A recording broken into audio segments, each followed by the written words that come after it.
आता मी जेव्हा गावामध्ये जातो तर लोक येतात आणि सांगतात की साहेब तुमच्याकडे आलो होतं, माझं काम झालेलं आहे. त्या ठरलेल्या उमेदवाराला सुद्धा आत्मविश्वास नाही की आपणच उमेदवार असू. निश्चित ही जागा सगळ्यांच्या आशीर्वादाने निवडून आणल्याशिवाय आम्ही राहणार. शिंदे फडणवीसांची खेळी, खैरे आणि जलील यांची शीट धोक्यात. संभाजीनगरमध्ये यंदा तिरंगी लढत होते.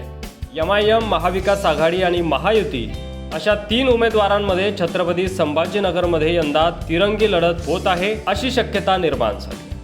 मात्र संदीपान भुमरे यांना उमेदवारी देऊन मुख्यमंत्री शिंदे आणि उपमुख्यमंत्री फडणवीस यांनी चाणाक्ष पद्धतीनं खेळी खेळली आहे. संदीपान भुमरे यांना उमेदवारी मिळाल्यामुळं चंद्रकांत खैरे आणि इम्तियाज जलील यांच्या पायाखालची जमीन सरकली आहे अशी परिस्थिती आहे. कारण यंदाच्या लोकसभेत 3 राजकीय समीकरणं महत्त्वाची ठरणार आहे. पहिलं म्हणजे कंटाळलेल्या खैऱ्यांना पुन्हा तिकीट मिळणं. दुसरा मुद्दा म्हणजे जलील यांचा पुरोगामीपणाचा दिखावा. आणि तिसरा मुद्दा म्हणजे भुमरेंनी हाताळलेला मराठा आरक्षणाचा विषय. चंद्रकांत खैरे यांना छत्रपती संभाजीनगरची जनता कंटाळलेली आहे याची प्रचिती 2019च्या निवडणुकीत आली. जनता तर सोडाच, पण अगदी आज वाद विसरल्याचं सोंग करून खैरेंसोबत प्रचारात महाशय अंबादास दानवे हे सुद्धा त्यांच्या विरोधात काम करत असल्याचं लोकांनी तेव्हा पाहिलं.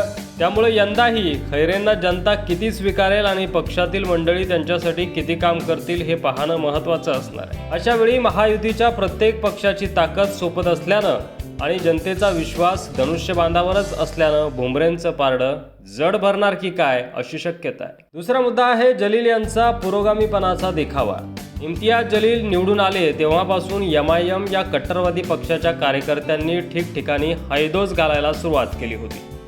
त्या घटना जनतेच्या लक्षात आहेत. शहराचं नाव जेव्हा छत्रपती संभाजीनगर केलं गेलं तेव्हा त्याला विरोध करण्याची कुठलीच कसर जलील यांनी सोडली नाही. त्यामुळे छत्रपती संभाजीनगरच्या जनतेच्या मनातून जलील हे कायमचे उतरलेले आहेत. तसंच 2019ला निवडून येताना झालेली वंचितची मदत जलील यांना आता मिळणार नाहीये. त्यामुळं ते स्पर्धेतच नाही असं म्हणायला हरकत नाही अशी संभाजीनगरची परिस्थिती आहे. भुमरेंना वरचढ ठरवणारा मुद्दा म्हणजे त्यांनी हाताळलेला मराठा आरक्षणाचा विषय. मराठा आरक्षणाचा अत्यंत संवेदनशील विषय समोर असताना अनेकांनी काढता पाय घेतला, तर कुणी मराठा विरुद्ध OBC असा वाद लावत भाकरी भाजण्याचा प्रयत्न केला. अशा परिस्थितीत भुमरे यांनी कुठल्याही समाजाच्या विरोधात भूमिका न मांडता मराठा नेत्यांशी संवेदनशीलपणे चर्चा केली.